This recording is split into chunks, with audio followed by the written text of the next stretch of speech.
Okay, what is up, Algebra 1 and Algebra 2 kiddos? This is now my third time doing this video. First time no sound, second time too long. This time we're going to go a little bit quicker and we have sound. Okay, so again, you'll have about 1 to 2 assignments per week. I will upload videos here on my YouTube to give you some examples of what to do. You can log on here, look them up, and get some help. Okay, you can also email me. My email will be at the end of the video here, and we'll talk about that.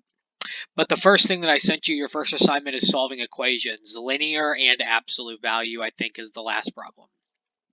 Okay, so when we solve linear equations, the first thing that we're always going to do is distribute to get rid of parentheses. Okay, so on this first example, we have parentheses that we're going to need to get rid of. So let's go ahead and do that first. So I'm going to distribute this -2 and this -2.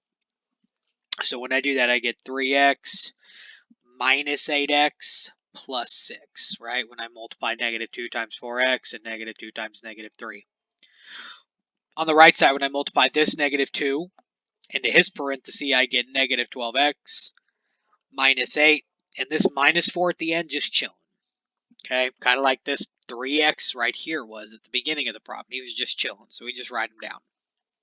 So your first step is to distribute. Your second step is to combine like terms. Now, real quick, do it wrong for a second. This is not how you combine like terms, and I've seen this still up until this point into the year. Okay, you are not going to do that. You only do the opposite, like in this case, add 4, if I'm trying to move this 4 to the other side of the equation, the other side of the equal sign. And I'm not trying to do that here. I'm simply just trying to combine these two things, this -8 and this -4. So if I'm just trying to combine them, I'm going to use whatever sign they have in front of them. So it's a -8 minus 4, that's a -12. On the left side, I have 3x minus 8x, well, that's -5x. Okay, so distribute. First step, combine like terms on your second step. We haven't moved anything across the equal sign yet. Now we're going to. Okay, and to move things across, you're going to do the opposite. So I'm going to add 12x to the left, again, the opposite to move it, because I am moving it across the equal sign this time. And I'm going to subtract this 6 to the right, because numbers go to the right. Variable goes to the left, numbers go to the right. I do that, and over here I get 7x equals -18. Okay, we're almost done. We distributed, we got our like terms together, we got our variables on the left, we got our numbers on the right. Last step, I got to get the variable completely alone. It's not alone yet. I still got a 7 chilling right in front of him. So the only way to get rid of this 7 is to divide it, because right now, when a 7 and an x are written like this, when they're stuck together, that means they're getting multiplied together. So the only way to get rid of multiplication is to undo it with division. And I get -18 over 7, which is a perfectly fine answer. We can get that. Okay? Check to see if the fraction reduces. If it doesn't, you're done. Don't give me a decimal. Just give me a fraction. Okay? So that's our first problem.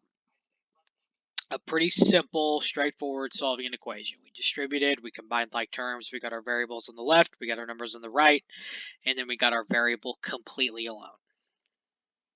Okay? So the next one's a little bit different, and that's why we have some like red steps up here. So looking at this one first, if both sides are fractions, so if I look at my second example, both sides of this equation are one giant fraction.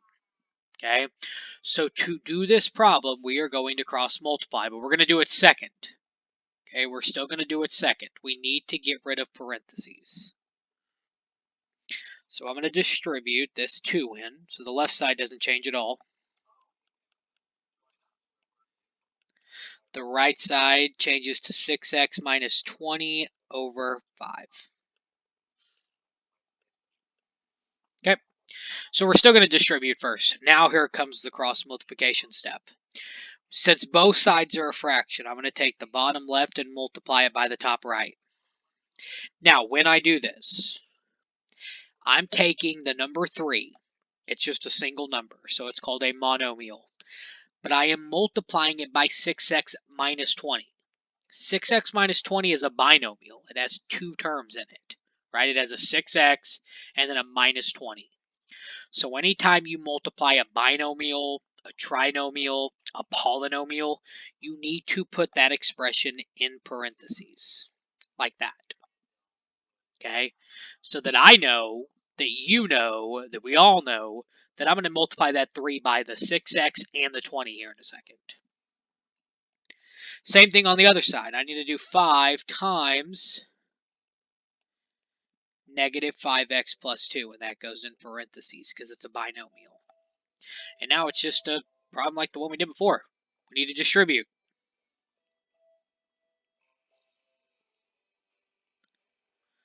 So I get 18x minus 60 equals negative 25x plus 10. Once I've distributed, I don't have any like terms, so I'm going to go ahead and get my x's to the left.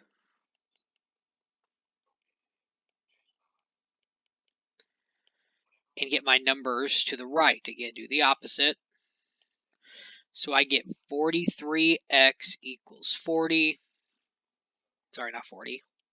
70.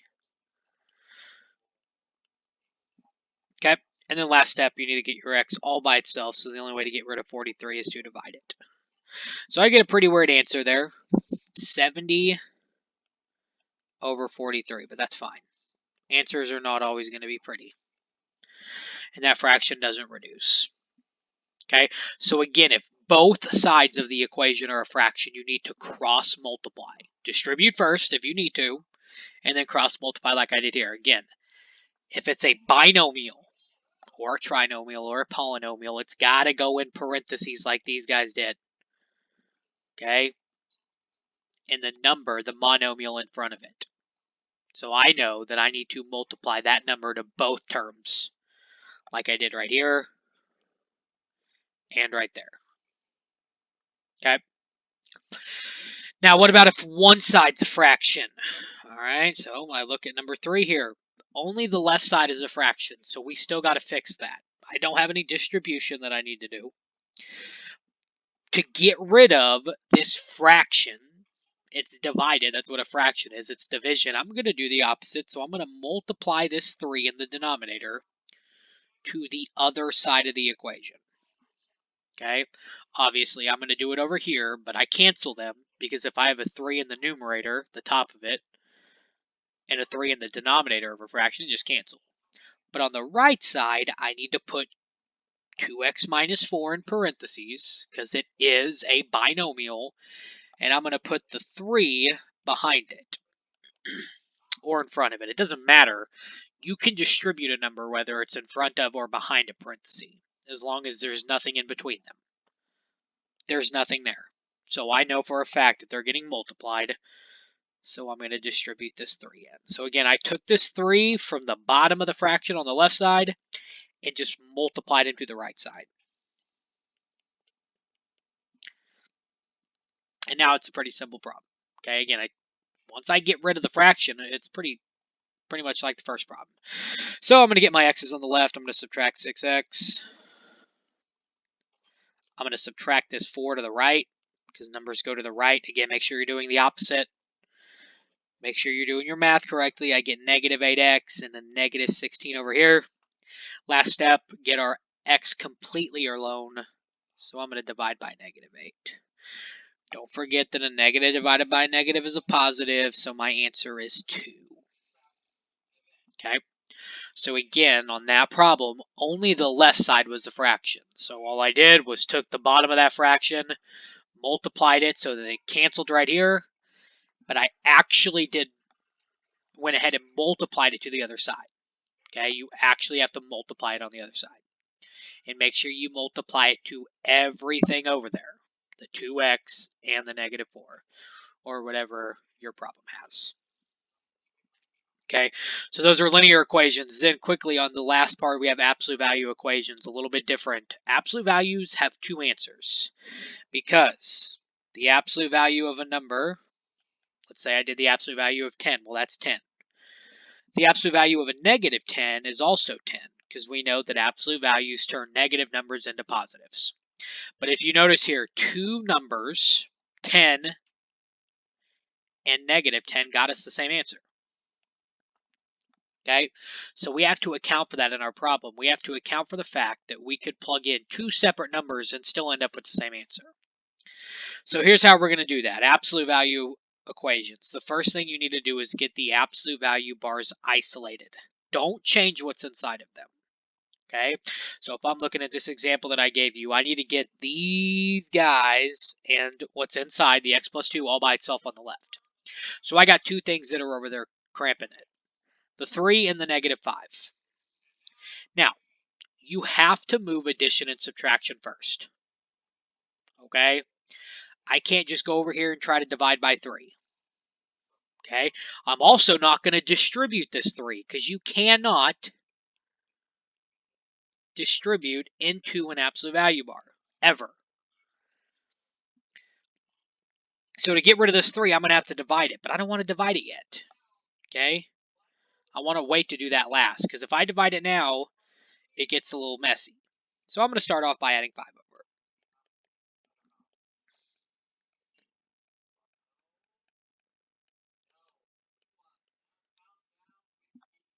it. Now I'm going to divide that 3.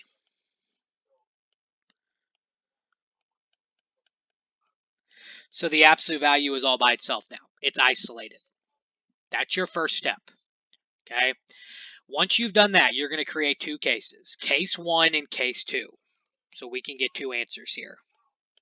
Case 1 is the exact same problem as you see right here without the absolute value bars. That's the only thing that changes. Case 2 is the exact same problem that you see here, but you're going to make the number on the right side into a negative. So this 8 becomes a negative 8 right there. Okay? Because we have to account for our answer being positive or negative. And now I can just solve each one of these individually. I'm going to subtract 2. I get x equals 6. Over here, I'm going to subtract 2. And I'm going to get x equals negative 10. Now, a better way of writing your answer...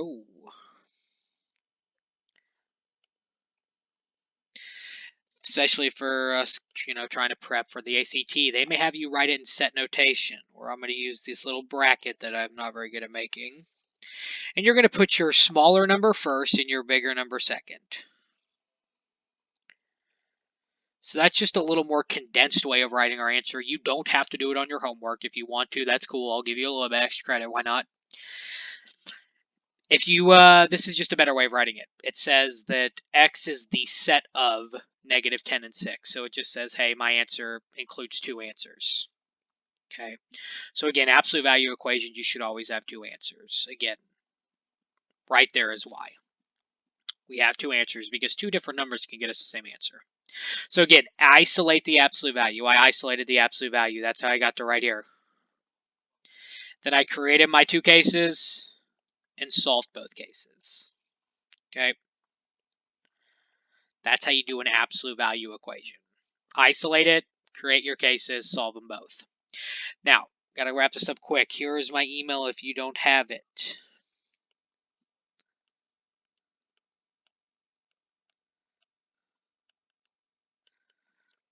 You can send any questions here. You need to send your answers here as well. Again, I put it on the website. Just write your answers down on a separate piece of paper, take a picture, email it to me. Okay? If you have questions, shoot me an email. All right? Anytime, doesn't matter when, just send it, okay? If you need any help, just reach out to me. I'll give you as much help as I can. There'll be more videos on this channel later to help you out. I hope you guys are enjoying your quarantine break. Staying safe, staying healthy. I miss you guys, and I hope to see you soon.